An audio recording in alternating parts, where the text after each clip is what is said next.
All right, good afternoon and welcome to K-12 Education Budget.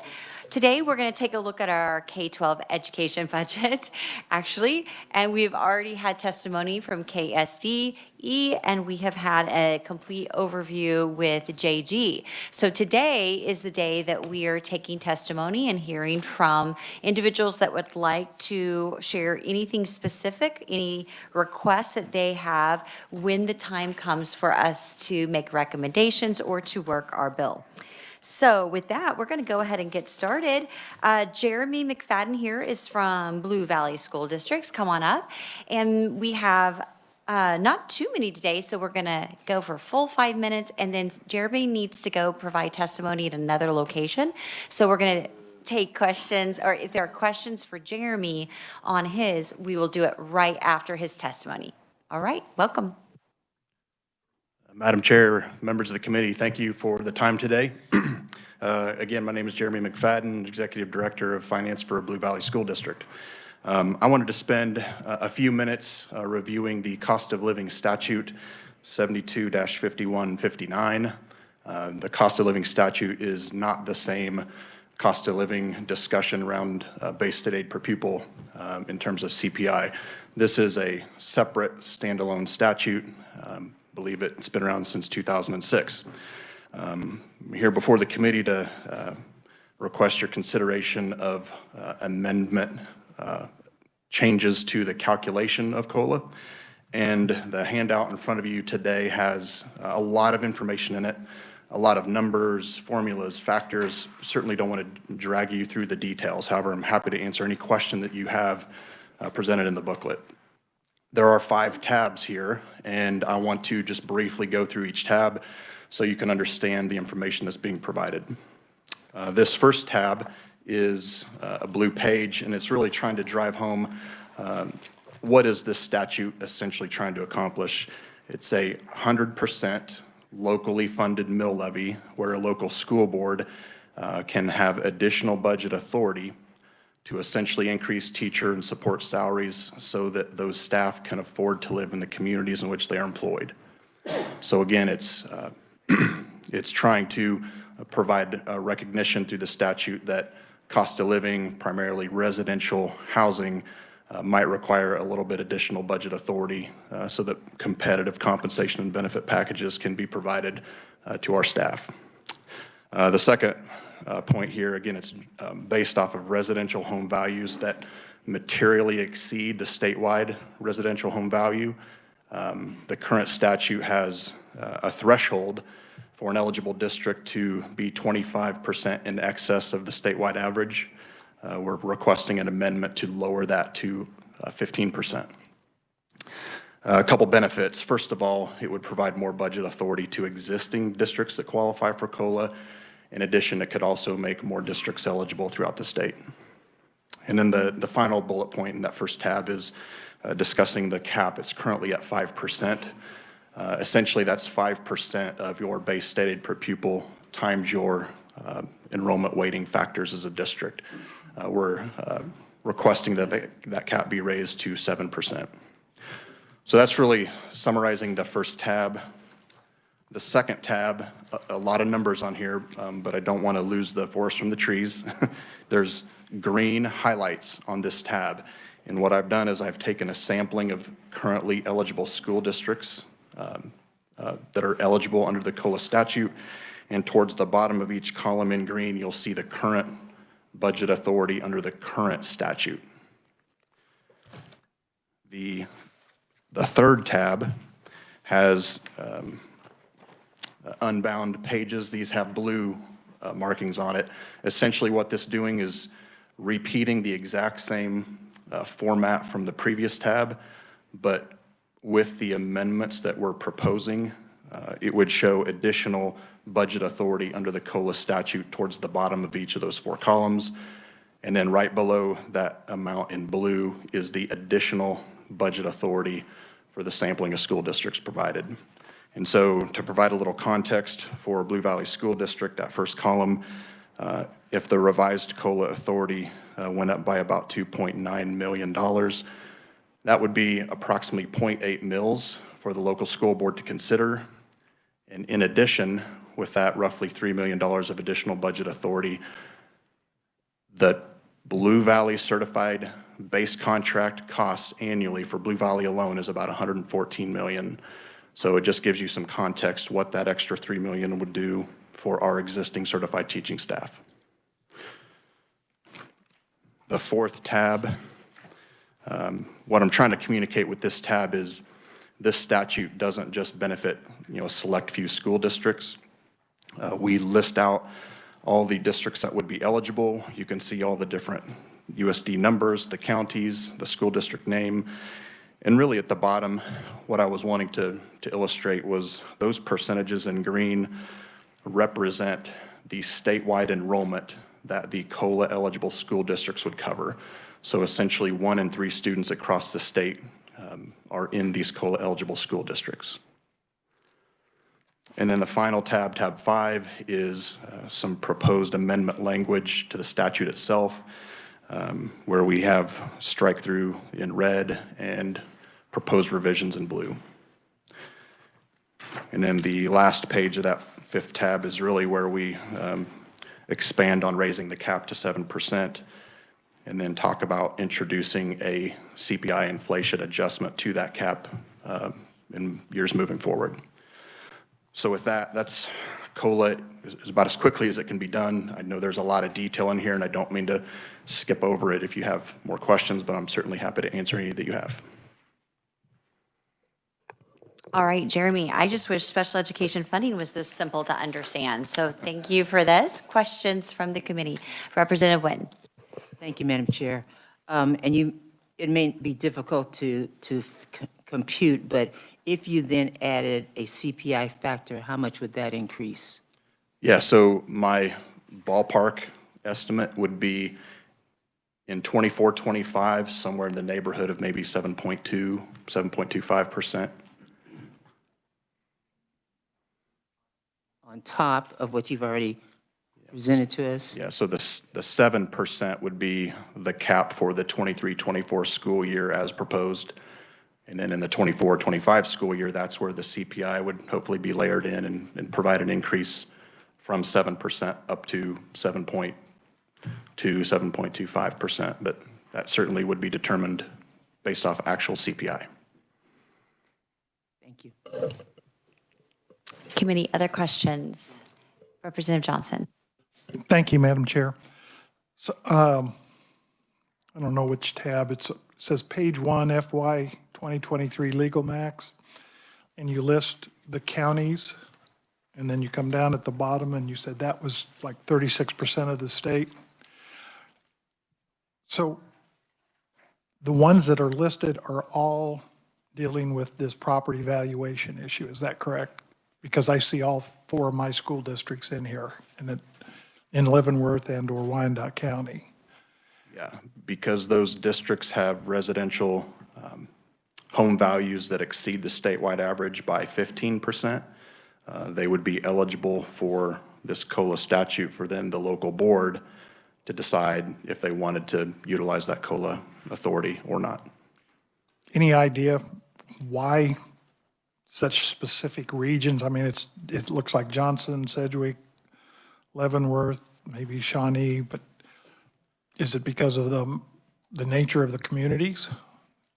Yeah, this is actually coming straight from the county tax abstracts, and we have provided within both tabs 2 and tab 3, it's a very busy page, but it looks like this, where they have a green shading off to the left and a yellow on the right. So every tax abstract from the county essentially just feeds the calculation of what is the statewide average residential value, and then what specific districts exceed that by either 15% under the current statute or 25% under the current statute or 15 under the proposed amendment. One more question. So if we don't do something, all of my districts are going to be hurting on teacher salaries. Would that be a fair assessment? I'm trying to provide better income to my teachers. Yeah, I think support of these amendments provides additional authority so that the local board can make a greater investment in compensation packages, salaries, and benefits. So yes, I would agree. Thank you very much. Representative Nguyen. Thank you, Madam Chair. I'm a little concerned the way that you answered that question because of maybe the impression one would get, but would you agree then, and I'm just going to flip it, that these districts who already have the ability to raise more revenue because their property values are higher already have an advantage in teacher salaries?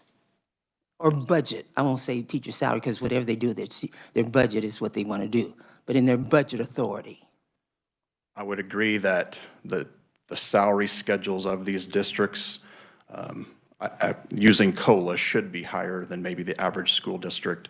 And really the statute is trying to recognize housing within those school district boundaries is higher. So hopefully districts are utilizing this COLA authority to already provide higher salaries, but we're asking with residential values, going up 8-9%, that can we consider raising that cap to do even more?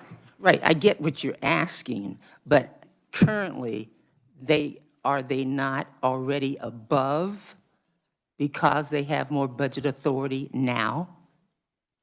I would assume so, yes. Well, we can find out and verify that, thank you. Yep. Representative Hill. Thank you, Madam Chair. Thank you for your presentation, Jeremy. A couple quick questions for you. The school districts that are listed in here, and you're from Blue Valley, so you're probably more acquainted with that, but what is the vacancy level of teachers in your districts higher than the state average? I would not say it's higher. I would say Blue Valley, and I can't speak for like Olathe or Shawnee Mission, but teacher retention is a high priority for our district, and making these amendments would give our local board additional levers that they could pull when structuring a budget to be as competitive as possible, to keep staff in education, attract new teachers to education, provide better support staff salaries. I think with leaving the cap at 5%, when the budget does get a little tight, then it comes down to a measure of what do we have to cut. I think raising the ceiling gives us the additional authority to tap into it if we would like. So I'm assuming that was a long no answer. Can you repeat it? The question was, are your vacancy percentages higher in these school districts than the rest of the state? I don't believe they are. Okay, thank you. One more question, if I may. These districts that are listed in here, to your knowledge, do they have any more room on their LOB, or are they maxed on their LOB? I haven't specifically looked at all of these. The statute requires a 31% LOB. Mm-hmm. I'm familiar with, some Olathe, Gardner, DeSoto, obviously at 33%, so. Okay.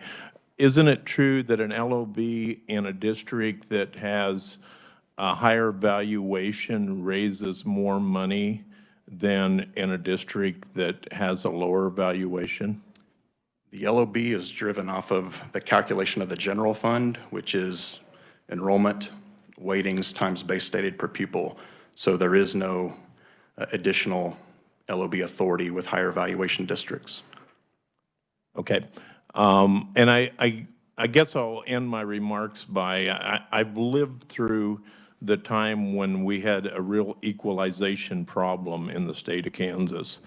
And I understand the higher cost of living in some of these districts, but I'm really skeptical about allowing districts to become unequal in the amount of resources that they have available to attract teachers.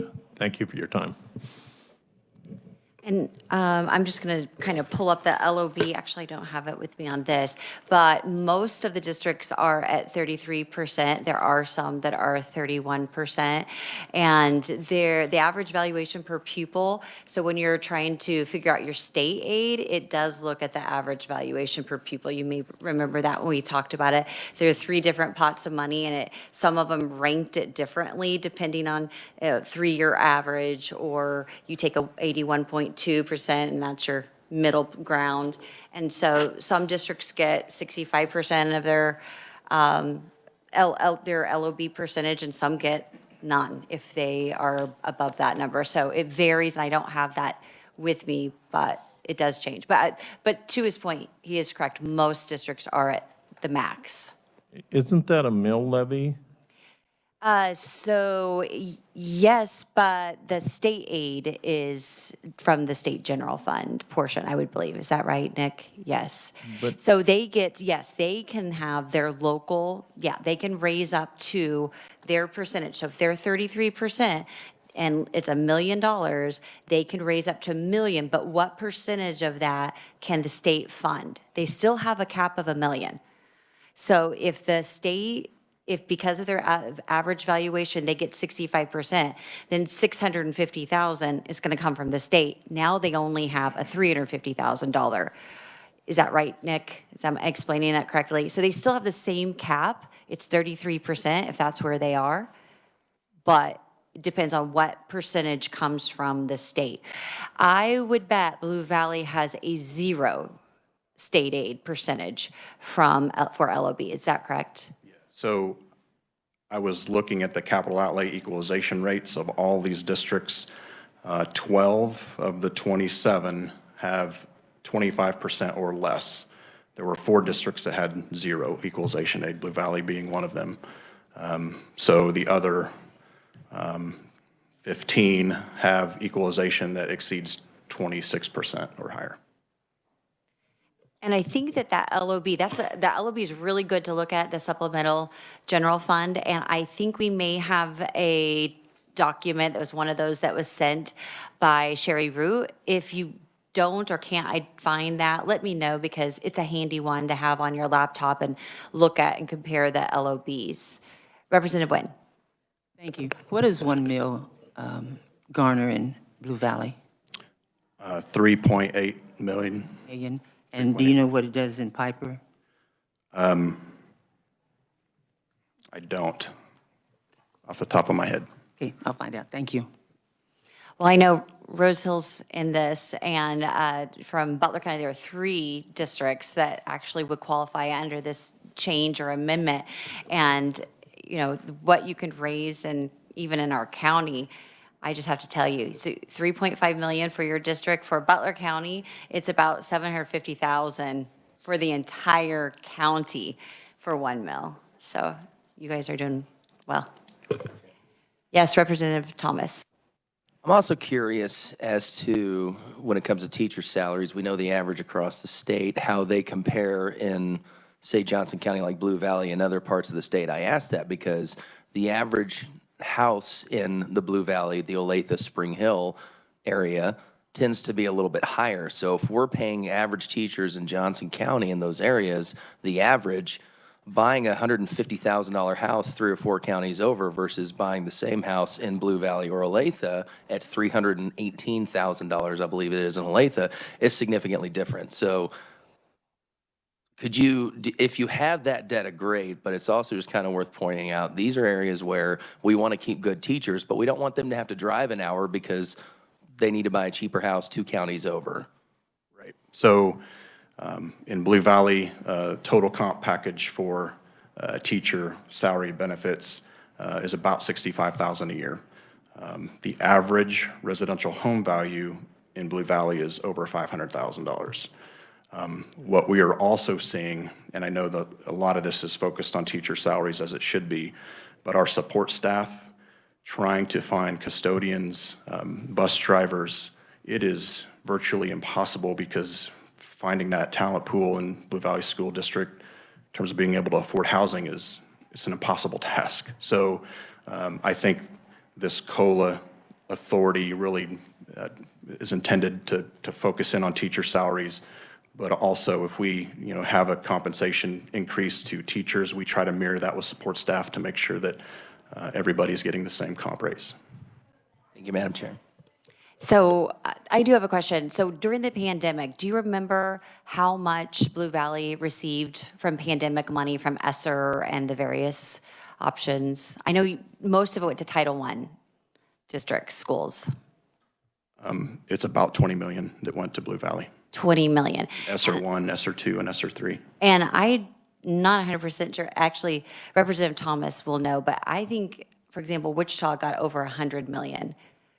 Representative Thomas? Yes, they did. Okay, so the only thing I would bring to this committee's attention is Blue Valley is one of our largest districts, is trying to figure out ways to pay for their needs within their district without touching any other district or taking from them. And they're not receiving at-risk funding. Is that correct? We do. It's certainly. Or high density at risk? We get 0 high density at risk. But again, the weightings are what they are. This is an area that I think if the local board had this authority, obviously taking into consideration revenue neutral rate, just trying to do best by our employees and the comp packages we offer, this would be such an important tool to have. So just appreciate the consideration. Absolutely. And just one more, throwing out a number on the Wichita, just because I was looking at it yesterday. They have, between high density and regular at-risk funding, about over $120 million just for that. And so many of the districts don't have that, or a very, very small number. Any other questions, Representative Estes? Thank you. The salary line of questioning was where I wanted to go, and I wanted to know, what's your beginner teacher pay? Bachelor's is 46,000. Master's, I believe it's low 50s, and the amount is escaping me, but I think it's about 52. Okay, so that 65,000 number is your average? You add in benefits, average, thank you. The average teacher, so that's beginning on our salary schedule. Entry point for bachelor's, 46. Master's, I believe, is 52, roughly. Could be a little off from that. Then you add in employer-provided health care. That's pushing $8 to $9 grand annually for a single plan. So that's the 2 primary components. Do you know how you compare to other districts in the state? I know how we compare to, obviously, Johnson County. Obviously, we have to stay competitive with our neighbors, Olathe, Shawnee Mission, DeSoto. So I believe salary schedules have differences in terms of where negotiated amounts end up in the salary schedule. So one district may be better in the master's side of a salary schedule, and one may put more money into the bachelor's side, but they do vary. But I think on the whole, if we're not staying competitive with our neighbors, we're going to lose out. So across the state, though, I would say that Johnson County, using this COLA money, has done a good job of keeping our salary schedules competitive. Okay, thank you. All right, any further questions? All right, thank you, Jeremy. Good luck at your next testimony hearing. All right, committee, we're going to go on to our next conferee. We have Ann Ma and Dina Horst, and I think maybe Ann's going to provide testimony with the Kansas State Board of Education. Thank you, Madam Chair. Our testimony is just very short. We just wanted to show support for our budget and appreciate that the governor included almost everything that we had in our budget in her budget, and show support for that, particularly for trying to get special ed back up to 92%. But if you have any hard questions, that's why we brought Craig. So thank you very much. Anyone have questions for Ann as she slips away into the mist? All right. All right, committee, next we have Bill Brady, Schools for Fair Funding. Thank you. Thank you, Madam Chairperson, members of the committee. Appreciate the opportunity to talk to you a little bit about. I just got a couple of items that we're interested in hopefully focusing your attention on, and not to confuse things here, but it deals with the CPI, but not the CPI you just had a 20-minute discussion about. What Schools for Fair Funding, I guess I should first introduce who Schools for Fair Funding are for the new members.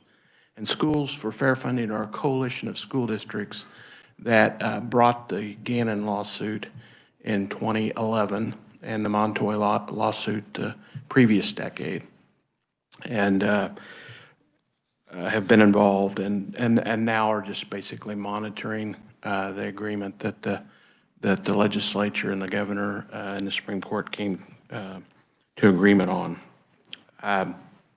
So with that in mind, a key component of that, and fiscal 24 is the first year of that, is that COLA, that CPI 3-year average that would kick into effect on the base amount and then affect the weightings. And that was a part of the 5-year plan to address the question of how do we try to keep from getting here again where we have, a funding formula that hasn't kept up with inflation. So we support the governor's recommendation for the CPI, and would appreciate your support as well. We also obviously are very interested in at-risk funding. That's a cornerstone of the Gannon lawsuit and agreement, and particularly at-risk or high-density at-risk is really critical. I think the chairperson mentioned Wichita's concern, interest in high-density at-risk. There are about 170 school districts that receive high-density at-risk.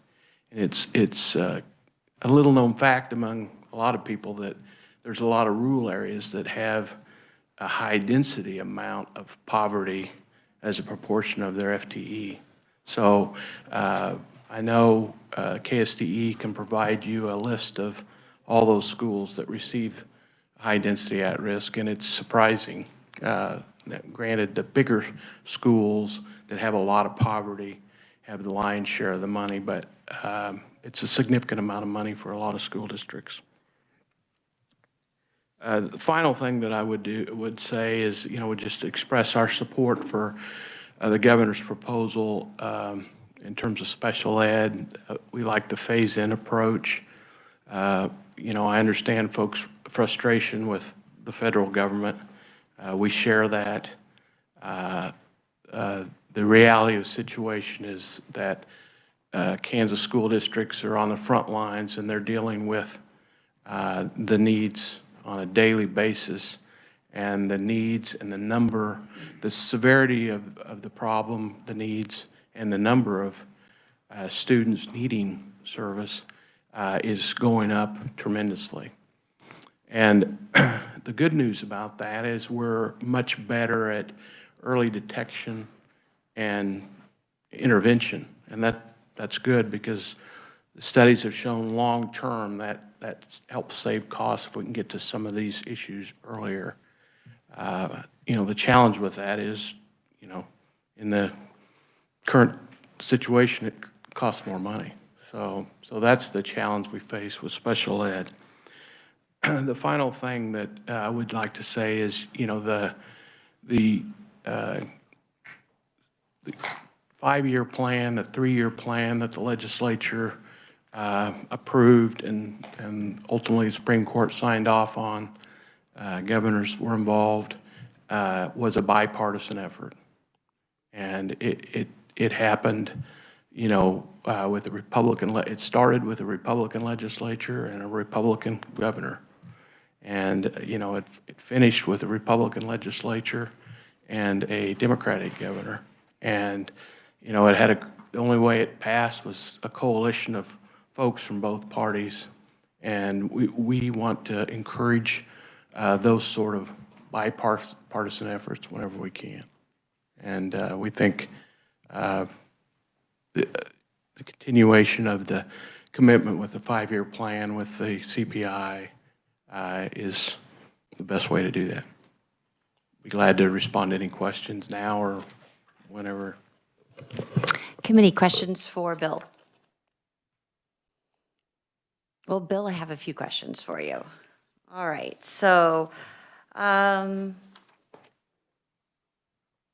density at-risk weighting, it's jumped from about 45 million to 72 million during the Gannon final decision. It did have a sunset on it, and it was approved with a sunset.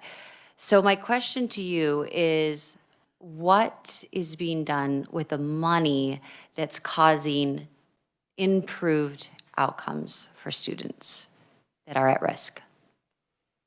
Well, I'd be glad to try to respond. I'm not an educator in the field.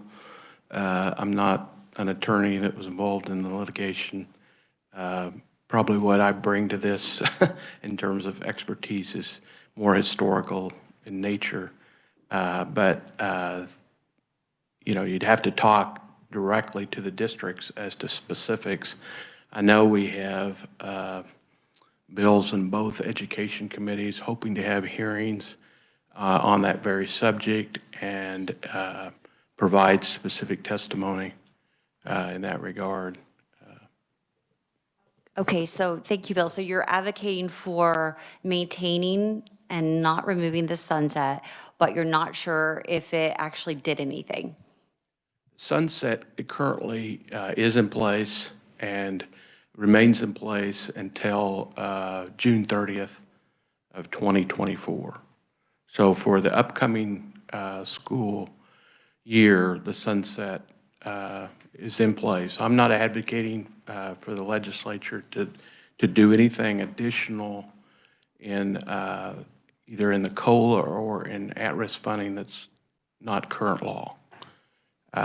We do have a bill in front of both House and Senate Education Committees that would remove the sunset.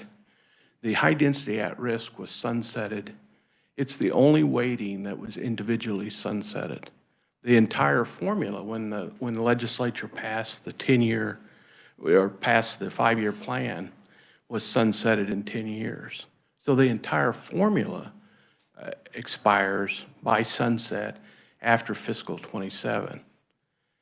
The legislature, the committee, it was the House Education Committee, had weeks of hearings on in 2018, the year they passed the 5-year plan. It was them that put the separate sunset on high density, and the reason for that, they said at the time, was we were going to do a series of audits, the first one being high density at risk, and let's sunset it. So the original sunset was designed for 2020, which was a year after we would have the audit in 2019 on high density.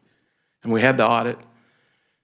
Nothing tangible came out of the audit, and we asked for the sunset to be removed, and they gave us an extension of the sunset. So we've had 2 extensions of the sunset for high density.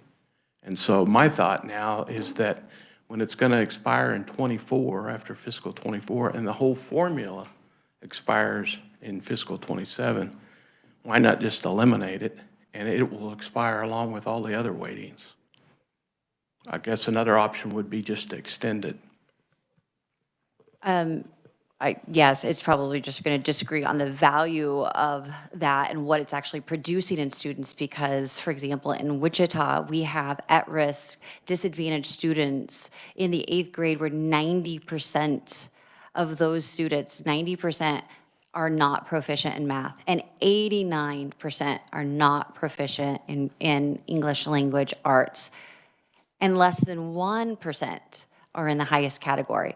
So I would say that 56 million that Wichita is getting for high density at-risk funding is not benefiting those students. If it was, then we wouldn't have heard all of the concerns from the teachers unions about behaviors, and we wouldn't be seeing dismal results. So that's my concern. It's not the money, committee.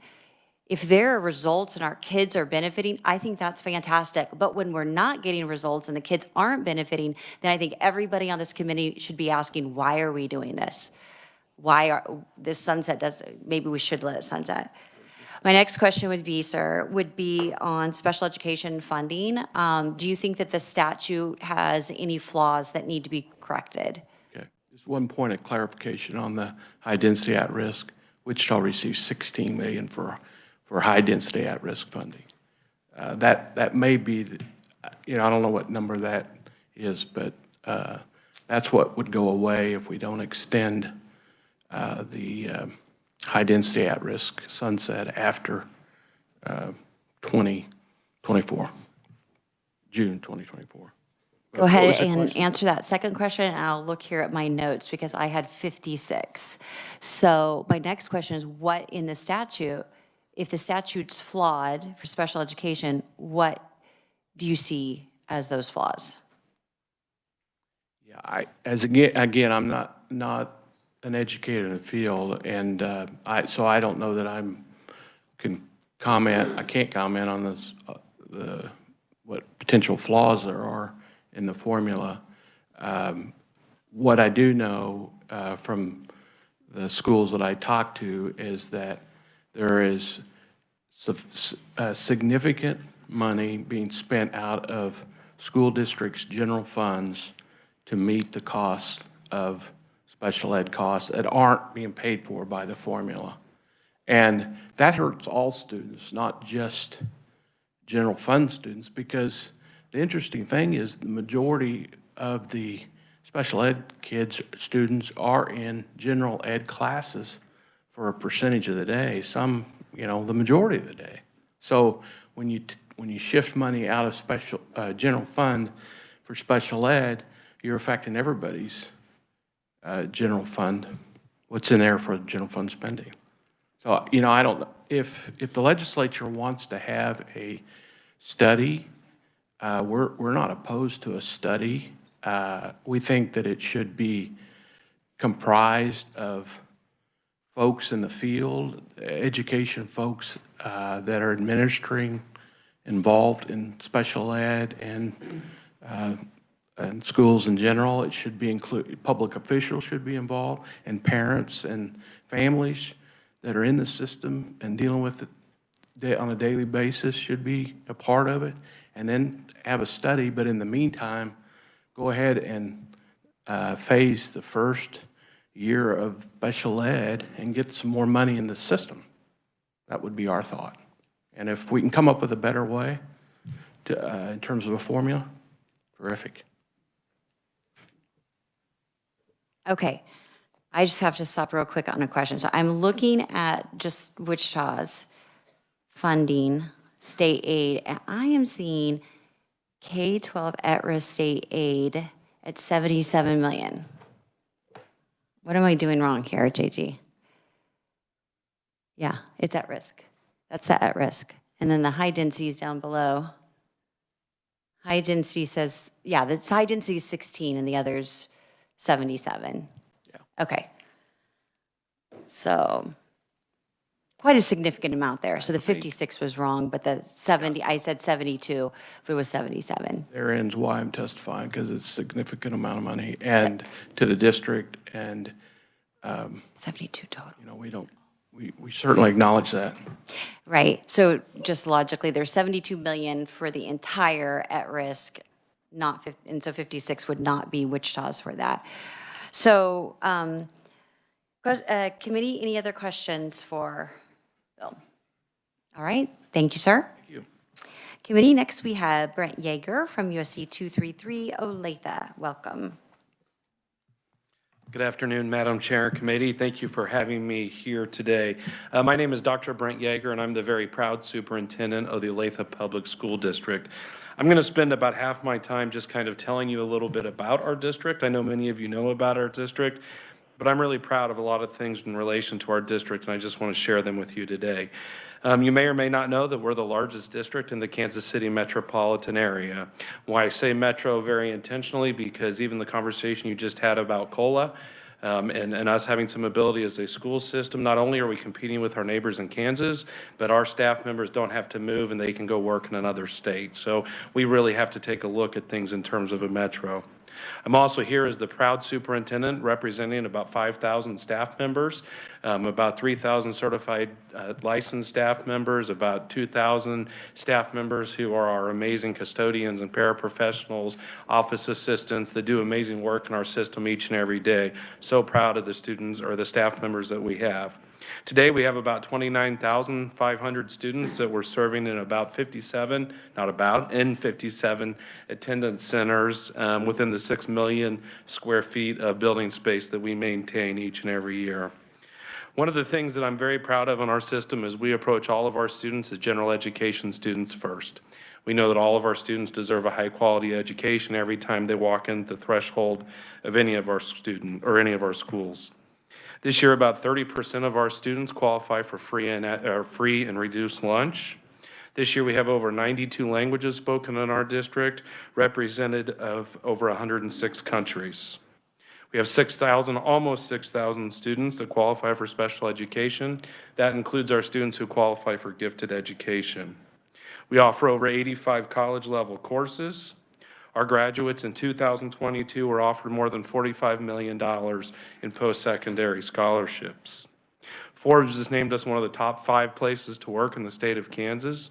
This is somewhat evidenced by the fact that our average teacher tenure in a classroom is 14 years. Not really applicable to this, just so you can have a sense of our size, we also manage the largest computer network in the Kansas City metropolitan area within our school system. Some things about our students. Our students outperform their peers on all state and national benchmarks. Our graduation rates are nearly 95%, and our daily attendance rate is almost the same. Last year on our nationally normed MAP data, which is consistent year over year, our students that took the assessments were between the 60th and 70th percentile, meaning that our students, if they were an individual, would be in the top 30 or 40% of all students nationally. Why do I share that with you, and why does it matter? Well, it matters because all the things that we do for our students each and every day take time, take resource, and most importantly, take our valuable staff. We are committed to providing the best opportunities to all of our students, including those with special needs. Each year, we transfer millions and millions of dollars out of our general fund to supplement the work that we do in special education. We do this proudly because it's the right thing for us to do. For example, last year, to meet the needs of our students with special education, we transferred $28,778,775 from our general fund. This year, that number will be closer to $34 million. If we were funded at 92% of excess costs last year, it would have been an additional $17 million in state aid for our district. This year, we estimate that number to be around $20 million. So again, you ask, why is this so important? There was a lot of questions today to the first speaker about teacher fill rates and starting salary, those kinds of things. And I'll be honest with you, I've been in the district for 17 years, and we are seeing struggles that we've never seen before as a school system. Right now, if you visit our HR website, you will see certified licensed positions posted. You'll see classified positions posted. You will see over 200 positions posted to fill today within our school district. So if we were fully funded at 92%, what would that look like for our school district? We'd be able to maintain and continue to create innovative programs for our students.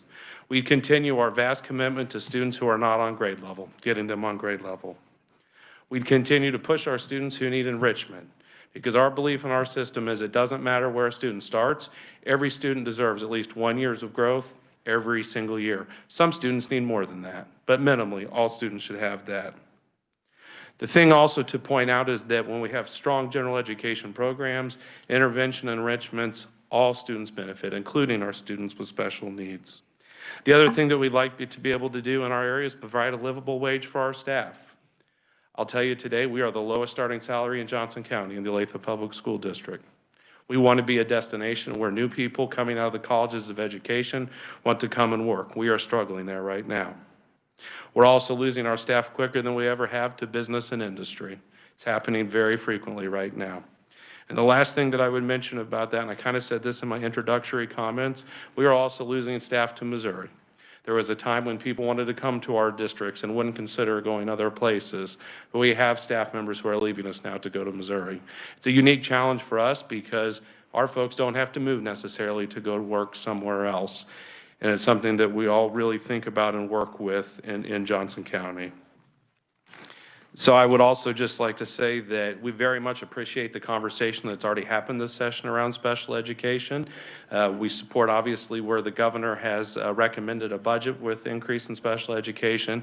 That will help us exponentially in our district. And those of us in Johnson County had the opportunity to come talk to the Johnson County delegation a couple of weeks ago and shared a very similar thing there as well. But we really appreciate the continued look at it. As we look at our general fund in Olathe, with many, many competing interests, we believe this is an area that would help us really retract, boy, I'm going to try that one more time. Attract and retain the very best staff members, thank you, and with our students across our district, which is really important to us. So with that, I'd be happy to answer any questions. All right, good job, good save. Any questions for Dr. Yeager? Yes, Representative Hill. Thank you, Madam Chair.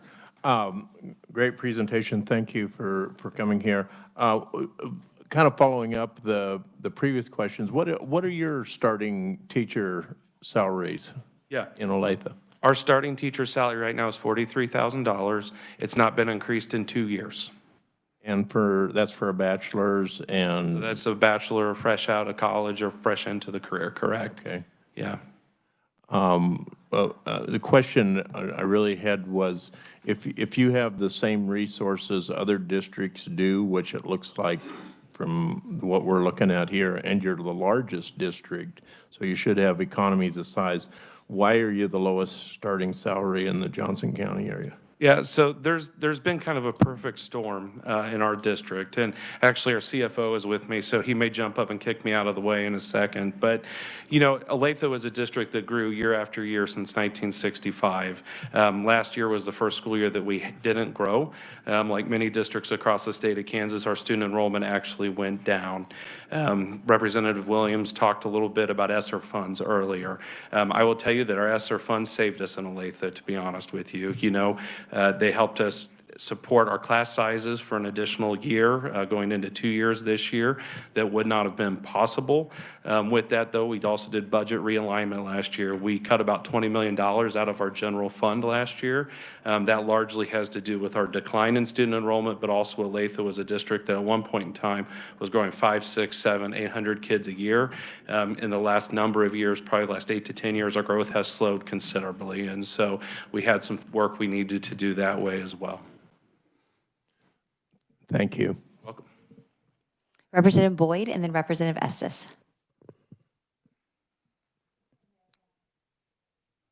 Thank you, Dr. Yeager. I appreciate your testimony here this afternoon. Just so the committee is aware, I am one of the 7 folks who are tasked with leading this fine gentleman in the Olathe School District, so I am a little bit biased. But you mentioned some comments around teacher retention and losing teachers at a high rate. Can you speak to, from your perspective, some of the causes of why your school district are losing those teachers? Yeah, so, you know, we participated in the teacher retention study that was out of Emporia State University last year.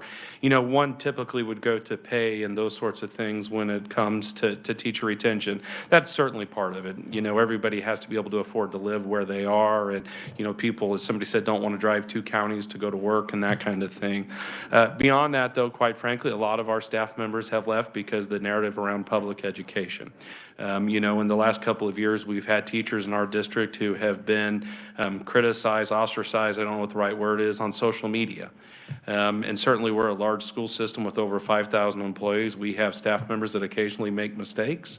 But by and large, the vast majority of our staff come to work every day to do good things for kids. And so when people have either experienced those situations or situations similar to that, where they don't feel like they've been represented as professionals, haven't been treated as professionals, that's typically why they've lost people. And I will tell you, last year was the first time, you know, a highly sought-after district to be a principal. We had 2 principals step down last year for the very same reason. So that's the #1 reason that's been articulated to us.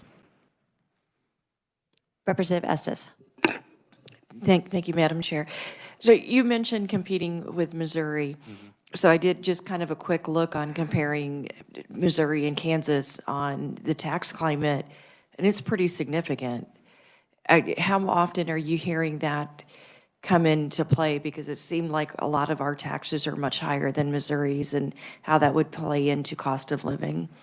So a lot of it is they're not moving to Missouri. They're staying right within our district, and they're just going to work somewhere in the metro area in Missouri is one piece. The other piece that has come into it is the difference in retirement, now that there's not a defined retirement in the state of Kansas for public employees as part of CAPERS. But what they're paying just on in income tax, I mean, our lowest marginal rate is 3.10, and their lowest is 1.5. They have many more brackets than we do, and their highest is 5.4, and our highest is 5.7. I'd have to get more information how that individually impacts people. Okay, thank you. Representative Thomas. Thank you, Dr. Yeager. Good to see you, by the way. Quick compliment to you. I know last year when the budget cuts happened, there were a lot of folks out on social media that just tore into us as a legislature and the way we were treated. And Olathe immediately put out a statement and explained their position top to bottom about teacher shortages, where the budget cuts were coming from. And I thought it was sort of in the spirit of working on the relationships between local boards and the legislature. I thought that was very admirable. And I know you took a lot of heat from that, but anyway, I appreciate that. Would the additional authority with regards to the COLA, can you touch on how that would help you guys as far as teacher salaries and shortages? Sure, it would definitely help us in terms of giving us more local flexibility in terms of starting wage and, you know, the benefits we were able to provide our staff and those kinds of things. The other thing that is worth noting, you know, you have numbers, I think, in front of you for all of our districts, but, you know, a mill in Olathe doesn't provide the same kind of money as it does in Blue Valley or Shawnee Mission, and that's because of our tax base in our district. So it would help us, absolutely, not to the same degree that it may help others, but the local flexibility piece would definitely be a help to us. Thank you, sir. Thank you, Madam Chair. Representative Landwehr. Thank you. You made a comment just a minute ago that there's no longer a defined benefit CAPERS for teachers. CAPERS 3 is, so like CAPERS 1, there's a defined income upon retirement. My understanding is with CAPERS 3, there is not, where a new teachers start. Is that correct? There's a defined contribution, but not a defined benefit. Representative Johnson. Thank you, Madam Chair. Yes, CAPERS. Why aren't we paying teachers a reasonable retirement fee? Do you have any idea why? Why CAPERS is not? It's not coming up. We don't have a COLA raise. How can I tell teachers to join Kansas and come teach here? And when was the last year we had a COLA, cost of living, for retired people? Question. I don't have an answer for that. I know you didn't. I never expected that. Thank you, Madam Chair. Yeah, I've said this before, but I'm a former teacher, and a lot of people, when they become teachers, there's also a quality of life aspect. If I were to multiply the number of days that I would work as a teacher, no matter if I take home homework, because everybody that's sitting on this committee takes home homework all the time. There's not a time that I don't see my husband on his laptop in front of the TV or the entire weekend. So I think that is the norm unless you're punching a clock. But the retirement is the really special thing. Anybody that teaches at a private school does not have that retirement. Most private businesses, especially small businesses, don't have that retirement. So it is a blessing. The CAPERS is a blessing. It's a wonderful benefit that adds value to teachers. Another comment is you talked about outside forces that were making teachers feel bad. Out of the, I could say we might be getting close to 100 different surveys, information, actually over 100. Individuals that I communicate with, talk to, it's always the environment in the school building. And from being a teacher, that's the most important thing, is what is that environment like, and am I getting support from my administrators? So you're saying your environment is great and no one's leaving because of the environment? I didn't say that. What I said was that those were the people that I'm aware of, and that's what's been shared with me, and that's what some of our surveys have bared out. Are all of our schools a perfect environment? No. Do we have work and environment in some of our schools? Yes. But I will tell you, as a superintendent of the second largest district in the state of Kansas, I'm in classrooms every single day, almost. I talk to our teachers almost every single day. And by and large, our staff is very happy with where they work, with their principal, with the support that they have with their community, without a doubt. Do you have an example of what they're not happy with? I gave an example about social media and what some of our teachers have experienced with that. From your community? I'm not sure. Sure. I mean, it's a community, it's the national narrative around public education, lots of those things. Okay, and my last question regarding special education, do you find that the statute needs any type of relook based on your experience? Yes, so I think if I were in your seat, I'd be asking the same question probably. When you look across the state, you see where districts are funded differently based on excess costs. I think it's a worthy question to ask.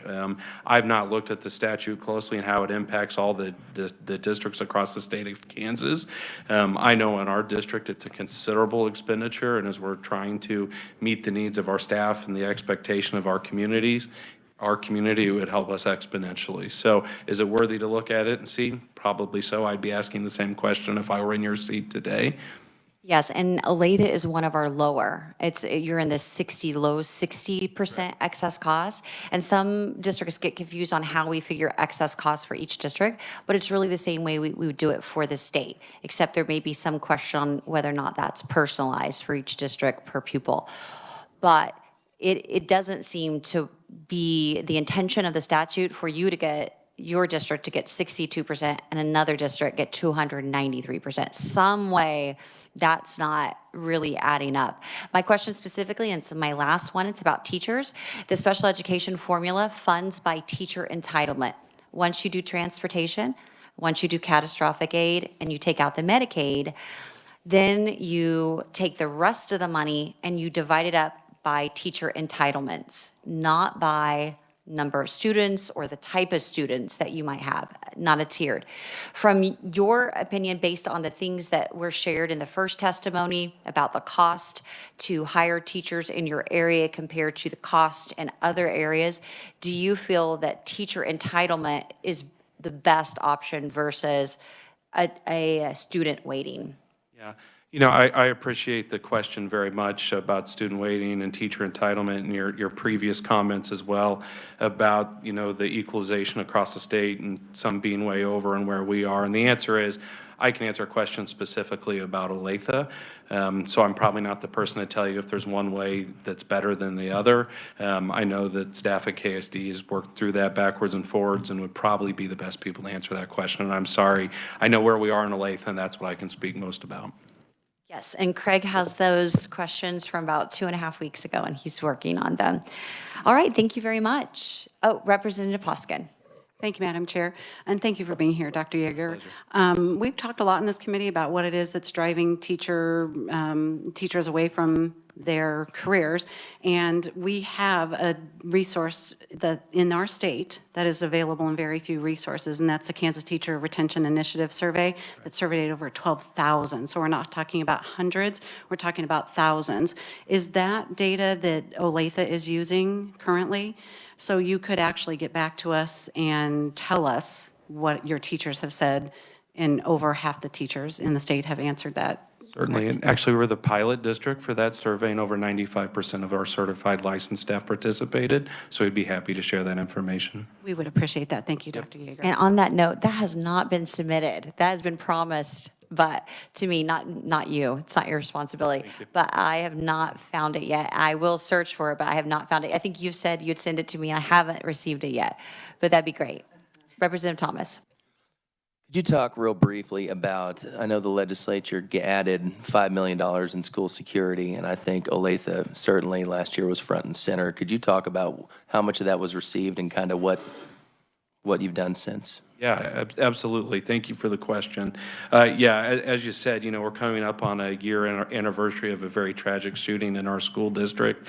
I will tell you that our staff has worked for years and years being prepared for that day that we hoped would never happen, but it did last year. And, we had a lot of things in works before that, but since that time last year, several things have been done in our district and actually received about $500,000. So thank you very much for that focus on school safety. It's been really important to us. But two main things that have happened in our district since then. There's a device called a night lock. Sounds pretty exciting. It's not that exciting. It's a pin that goes in a door that drops down into the floor, but essentially barricades classroom doors, office doors, very easily, very quickly. No fumbling with locks, no shoving furniture in front of the door, those kinds of things that once was our reality in our system. That's on every classroom door in our 6 million square feet of buildings and classrooms in the district. So that's one thing. The other thing that we have started also is a thing called Crisis Alert, which you're hearing about in many districts right now in the Midwest. And essentially what that is it's a button that's on our badge. It doesn't work if I'm here. It only works in a district facility or on a district field, parking lot, that kind of thing. But essentially, if you push it 3 times, a building response team comes, which means that there may be a medical emergency, there may be a sick kiddo, there may, unfortunately, it doesn't happen very often, but there may be a student making a bad decision where somebody needs some assistance, that kind of thing. So help will come with 3 buttons. Doesn't matter where I am in the district. If I push it 3 times, they know it's Brent Yeager and they know where I'm pushing the button from. It's really cool. The really part about it that's also important, hopefully we'll never ever need again, but if you push the button 8 times, it puts the building, whatever facility the staff member is, in lockdown immediately. Beacons go off. It gets on the intercom. It says the building's in lockdown. It notifies, obviously, the authorities. And it also grabs every device that's on the network. So if it's a laptop, it's a cell phone, everybody gets a flashing message that says the building is in lockdown. It's been flawless in our district. So already this year, as of January, the button had been pushed only twice for a lockdown, and those were accidents. But the other times was all pushed for medical emergencies and staff members needing help, and it was pushed over 2,700 times. So it's been really, really a great thing. So I'm glad you asked that question. Thank you. 2 big things we've done. All right. Thank you for joining us at K-12. Yeah, thank you for having me. You're welcome. All right. Committee, next we have Judith Dede, Game on Kansas. She's on WebEx and ready for her 5 minutes. Are we ready, Jonte? All right, awesome. Madam Chair, members of the committee, thank you for the opportunity to share a few comments about the education budget. We urge the committee, sorry, I have a frog in my throat.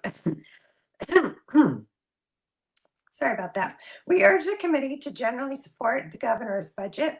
We support the continued progress towards implementing the Gannon funding and look forward to seeing the benefits to our children as we move beyond the recession, the impacts of the Brownback era, and the global pandemic. We note this represents a restoration of 2009 funding plus inflation. We also support fully funding special education. The continued impact of lagging special education funding hurts all children, both those receiving special education services and those not, as funding to cover special education is diverted from school districts' general funds. We urge the continuation of high-density at-risk funding. We have seen that having a higher density of at-risk students has a greater impact on school districts' ability to serve all students. We note that this is not a new funding obligation, but an existing one in place at the time of the Gannon litigation. I would also like to state that I became a public education advocate around 2009. I personally witnessed the impacts of the recession, the Brownback era tax cuts, and the block grant funding plan on my children and on children around the state. My organization advocates for adequate funding, not for funding's sake, but because the money is necessary to provide the staffing and programs our students need. I urge this committee to recognize that the Montoy court-ordered funding was never fully implemented and that the Gannon funding is just now finishing a 6-year phase-in. Thank you for the funding that has been provided, and please continue to support our students, our schools, and our communities. Thank you. All right, committee, what questions do you have? All right, Great, thank you, Judith. Next, we have Devin Wilson, Kansas PTA, and he is also on WebEx. Hello, Devin.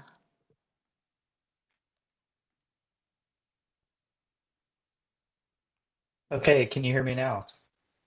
Yes, we can. Okay, let me see if I can get the video going. Madam Chair, members of the committee, appreciate this opportunity to join you via WebEx. Appreciate the technology and the committee taking advantage of this in order to allow Kansans to come from across the state to be a part of this committee. I'm a unpaid volunteer for the Kansas State PTA. I serve as the legislative chair of the legislative team. I've volunteered for various PTAs since my kids were in elementary school, and I'm continuing with Kansas PTA. We come to you today to urge members of the House K-12 Budget Committee to fully support the education budget as submitted in the governor's budget and in alignment with the Kansas PTA priorities and standing positions, which you can find on our website. The Kansas PTA supports full funding of the general education school finance formula, including the adjustment for inflation agreed upon between the Kansas Legislature and the Kansas Supreme Court in the 2019 Gannon case, as well as the additional at-risk funding for students who attend schools in communities with exceptionally high rates of poverty, the high-density at-risk weighting.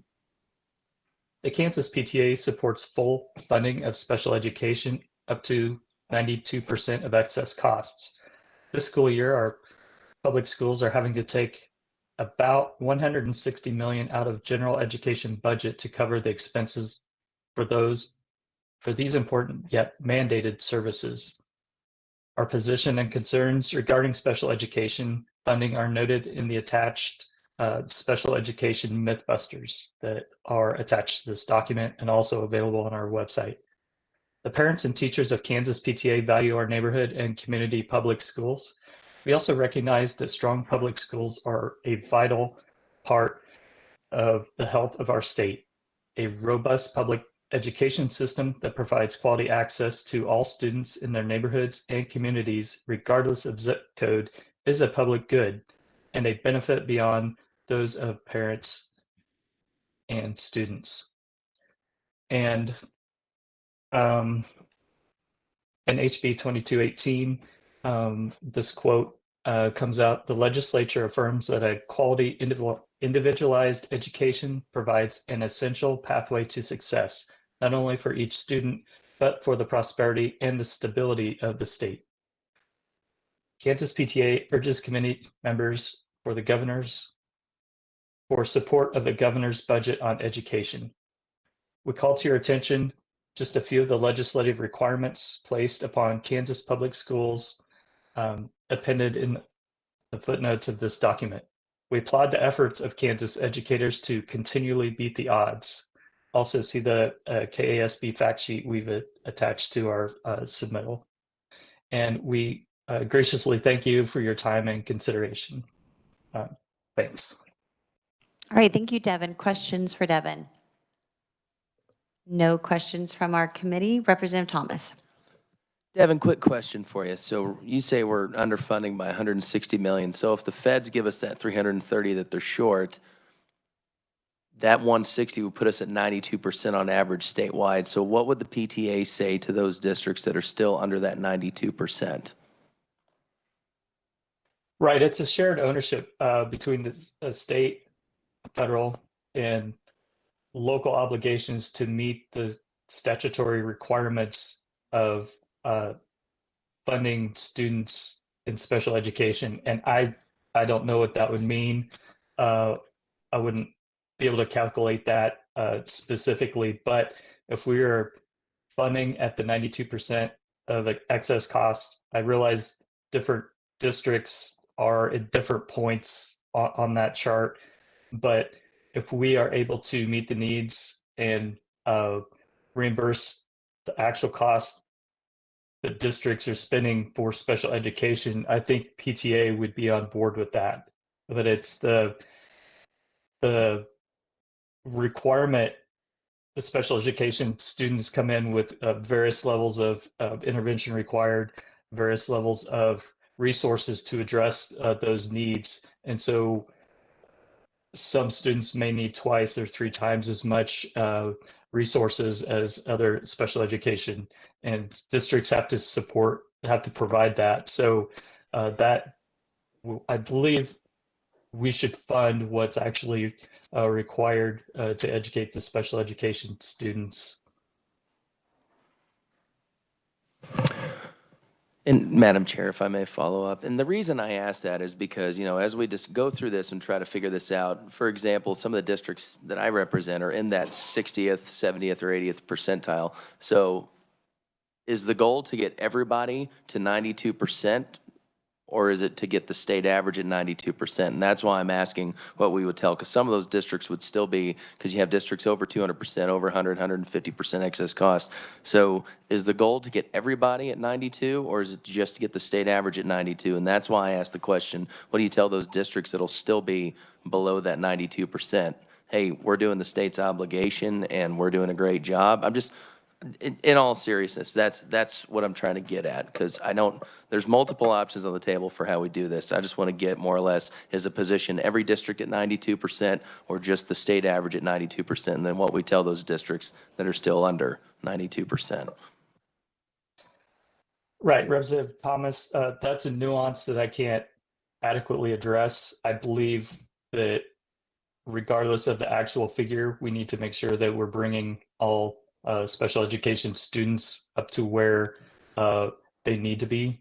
And the actual cost, I'm not sure what that would pencil out to. If I believe there would be a variation in a distribution among districts based on the differential populations of special education.